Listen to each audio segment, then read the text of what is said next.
Hey y'all, it's Jennifer. Welcome back to my channel. Today I am coming to you with a video that is all about Book of the Month. Now, Book of the Month is not sponsoring today's video. I wish they were because I really love them and I love their service. I have been a member of Book of the Month off and on since 2018.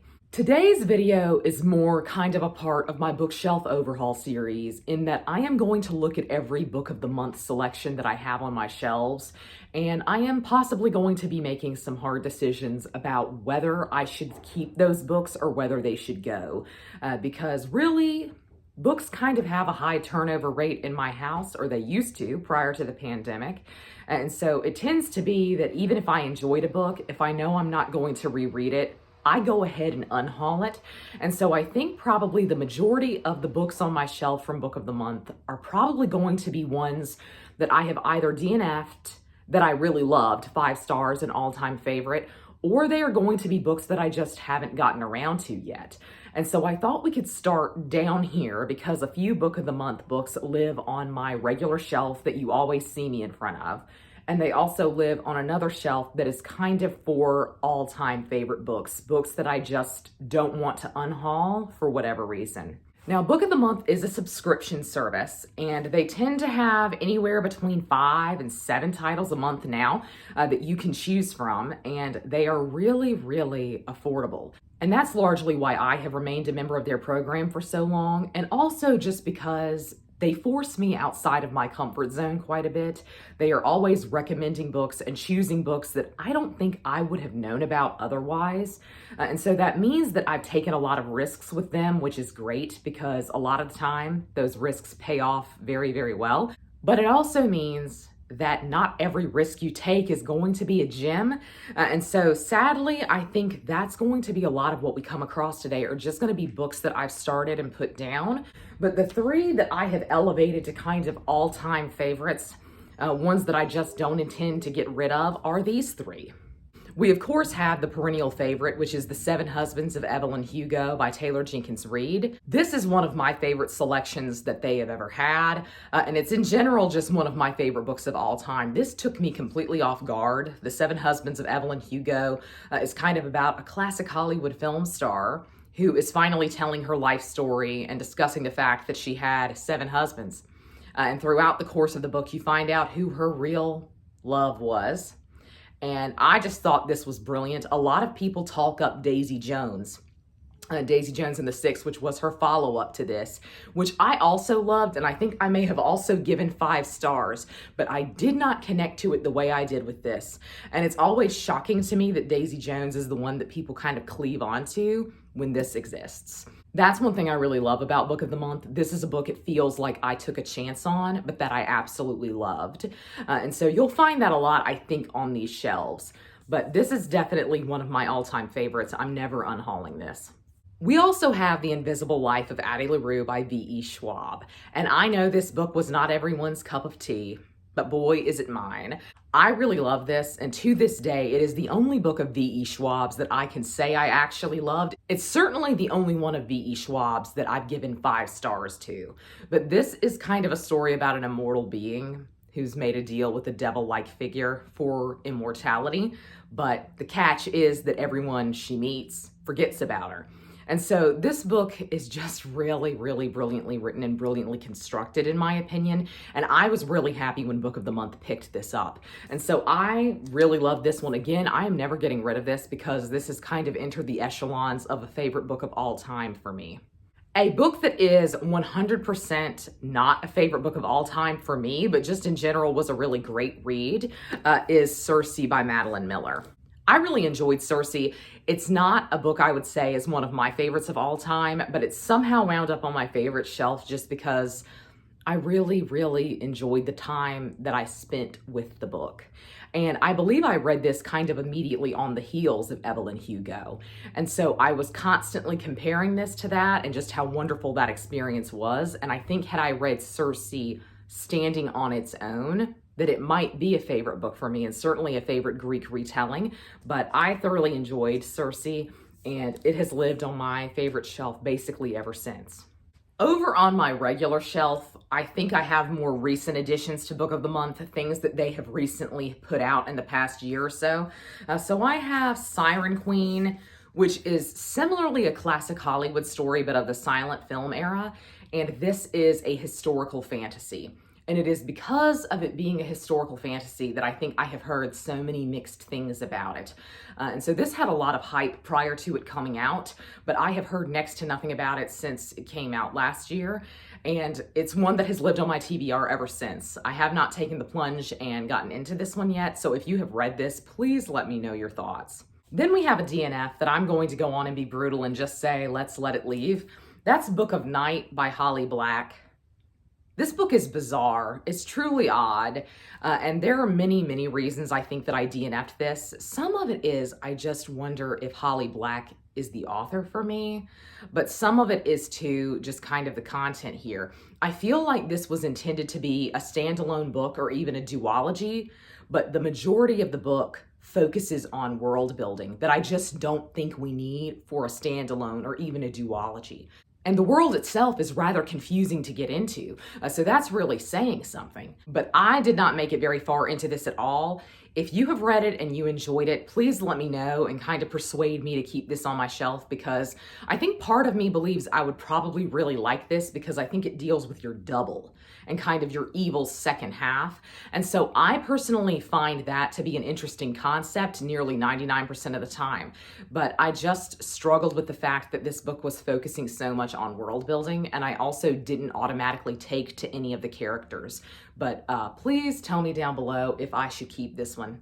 We then have Kaikei, which I think I'm probably mispronouncing, but this is often compared to Cersei because it's talking about a forgotten mythological figure who is also kind of a first witch, if I'm not mistaken. And so this is one that is also sadly a DNF for me. I was reading it though last year when I was in the middle of an incredibly large slump, and I think this was just a little bit slow for me. What I really wanted was to have read the source material for this before going into it. But I truly think just getting a good Wikipedia summary of the character would do me some good and would probably give me all that I need. I know this has been one that rated very highly for a lot of people. So again, if you've read any of these, please tell me your thoughts on it down below. I know this is one that a lot of people had very positive reactions towards. So I'm really, really excited about this. And I would love to know down below if you also loved it. One that should 100% be on my favorite shelf is Half Sick of Shadows by Laura Sebastian. This is an Arthurian legend retelling about the Lady of Shalott. And this is so dreamy, perfect, incredible, fantastic, show-stopping, amazing, never been done before, the whole Lady Gaga meme. That is this book. I loved this. Truly just was obsessed with it throughout the reading process. I think this is one that didn't rate very highly for many people because though it is a fantasy read, it skews far more historical fiction, kind of dark age historical fiction. And I know that that's not everyone's cup of tea, but it certainly is mine. I just loved this. The tone of this was very melancholy. I rated it 5 stars. This took me completely by storm and by surprise. Laura Sebastian is one of my favorite authors currently working.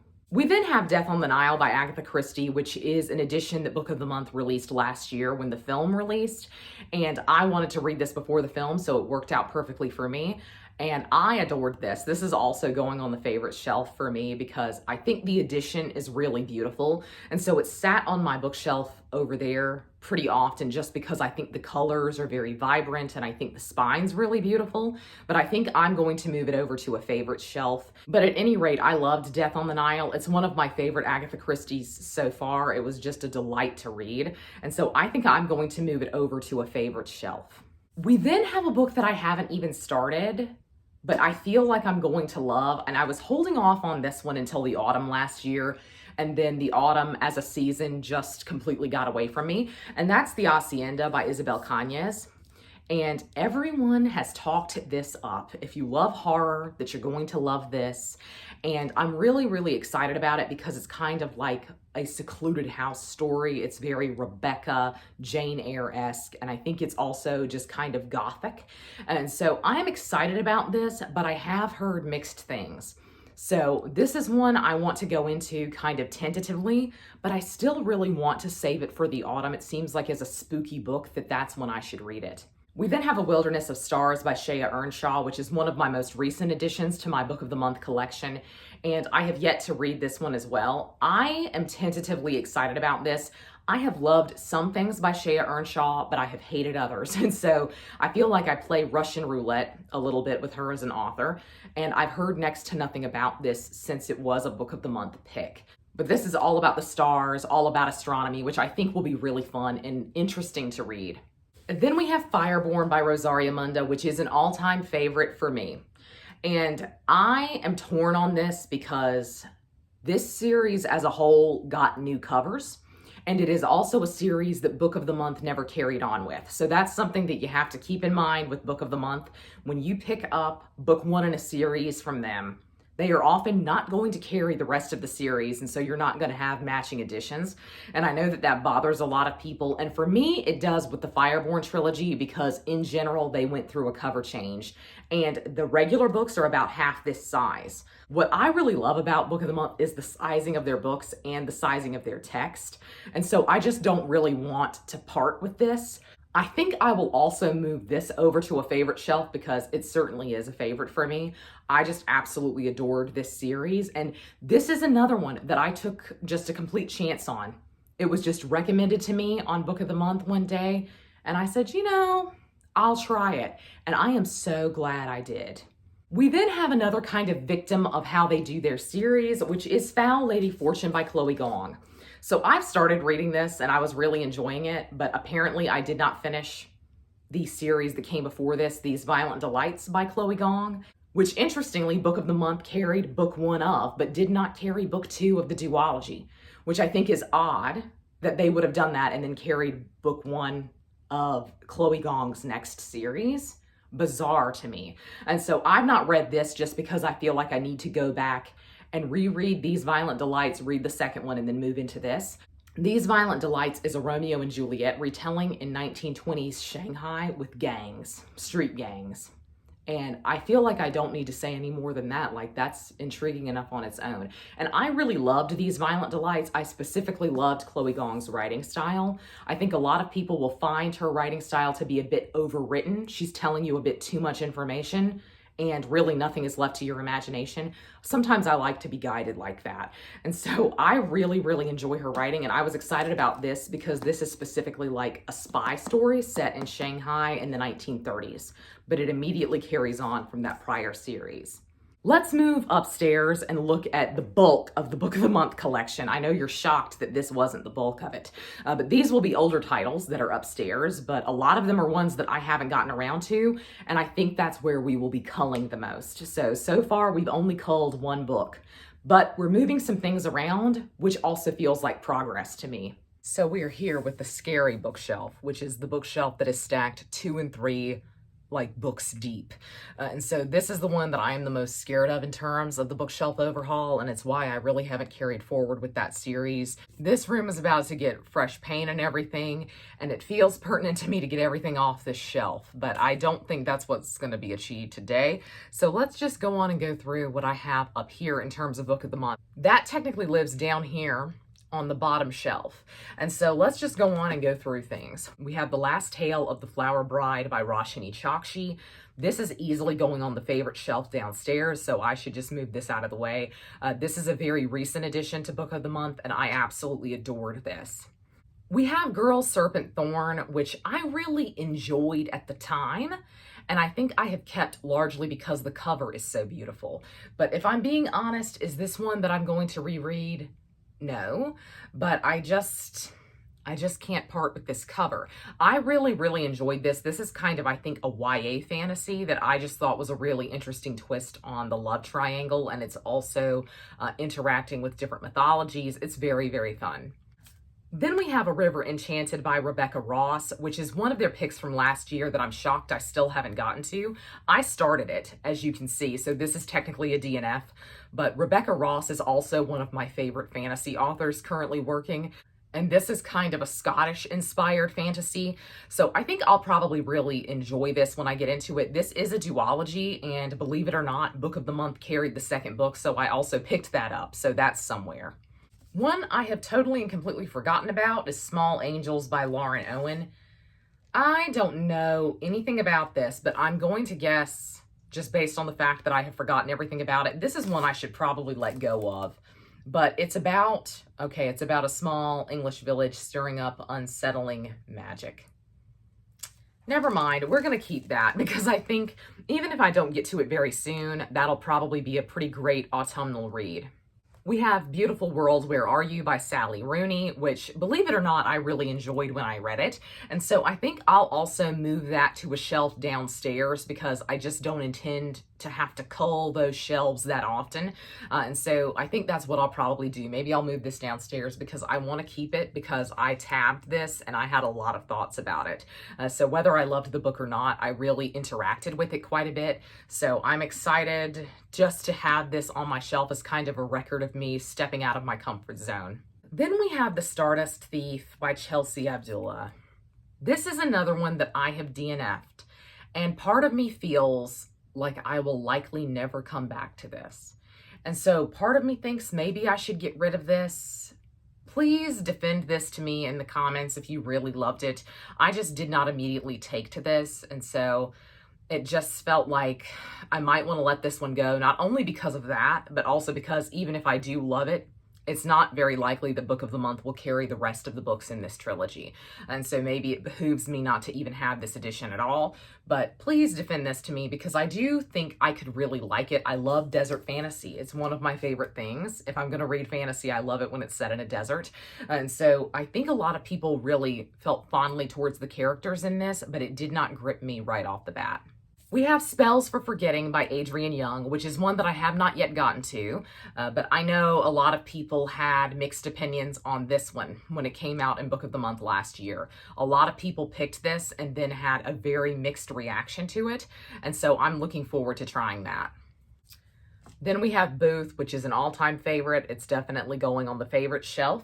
And so this is a historical fiction about the Booth family, and I absolutely adored it. It was one of my favorite books of last year. This is just another great example of the fact that Book of the Month made me take a chance on something. This would not have been on my radar otherwise, and it wound up being an all-time favorite for me.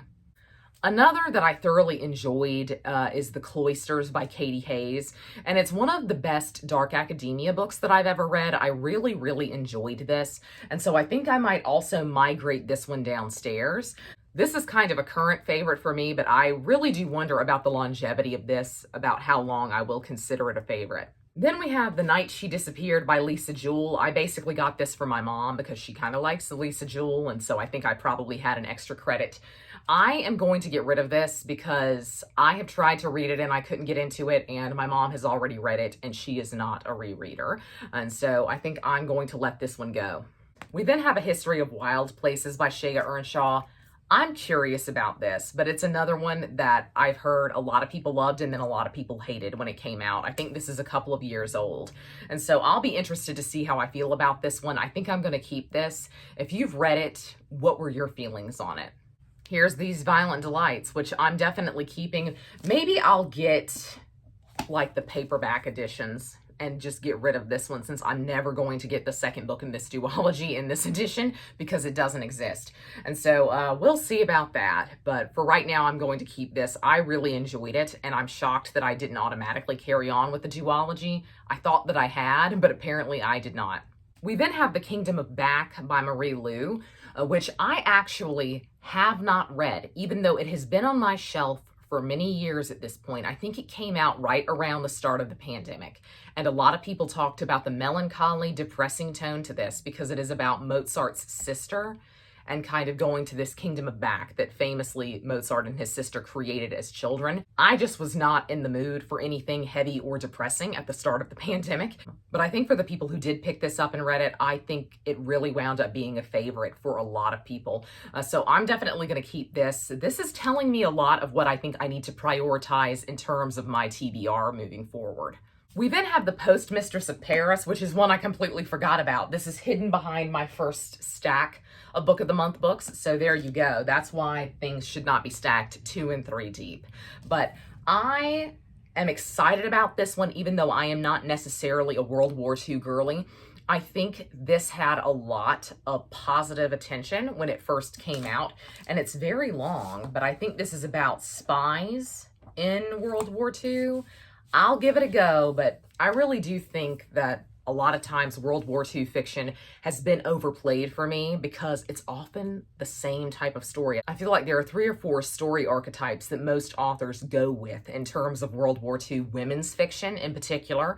And so this is kind of the spy narrative. So we'll see how this goes. I'm going to keep this, but I think it's probably one that I'll feel very middling about. We then have A Gentleman in Moscow, which is a classic, and I have never read this. I think I would probably really love it. I am, of course, going to keep this. This is a book that has won, I mean, tons of awards, and I think it's being adapted into a film right now. So I am going to give this a try, maybe shortly. Because I think this sounds really good. This is historical fiction. I think you'll find that the bulk of the books that I have from Book of the Month are either historical fiction or they are their fantasy picks. And I tend to feel pretty positively towards the books that they choose for fantasy. Then we have Atomic Love, which was also a historical fiction pick that was not my favorite. And I also let my mom read this because this was kind of a Cold War, a Cold War thriller, which I tend to enjoy. This was just really boring. It just did not get to the point. And so I think I'm going to get rid of this one. We then have The Clockmaker's Daughter by Kate Morton, which, believe it or not, I actually have never read. I think I got this the month that it came out, and it has lingered on my shelf ever since. I don't really know why. I think Kate Morton is a fairly popular author, but this is one of her least popular books, and sadly, it is the only one the Book of the Month ever chose. And so this is kind of like a murder mystery from the Victorian period that is also in the modern day about an archivist, which is really why I picked it up, because that's what I do for my day job. And so this is one I have always been torn on, but again, the cover is gorgeous. I just don't think I can get rid of it for the cover alone.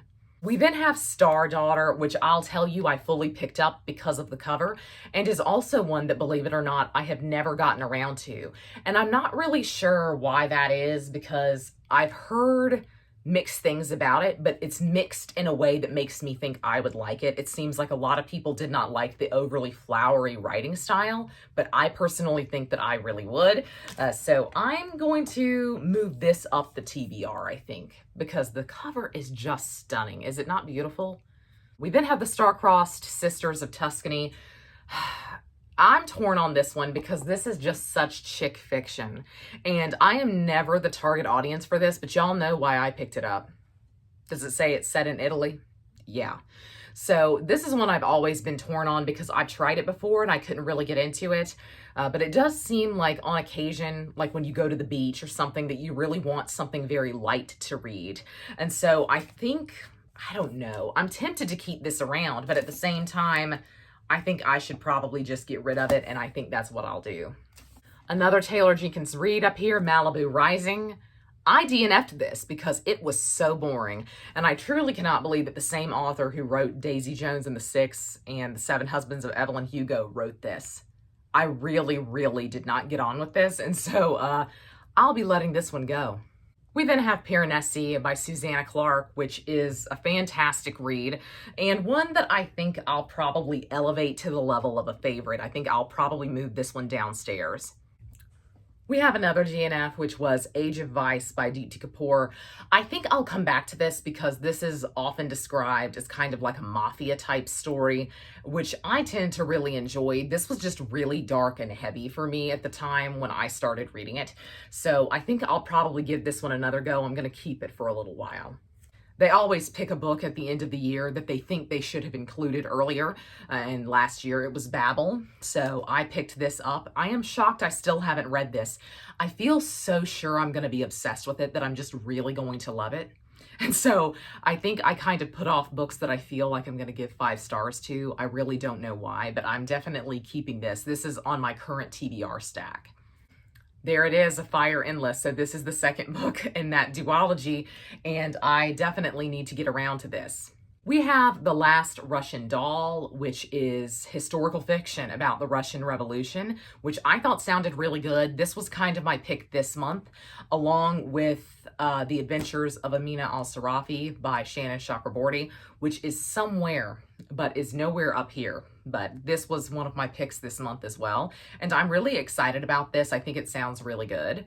We also have Lone Women by Victor Laval, which is a horror, but is set in the Old West. So I'm really excited about this. I know next to nothing about it besides the fact that it's a horror set in the West, and that's all that matters to me.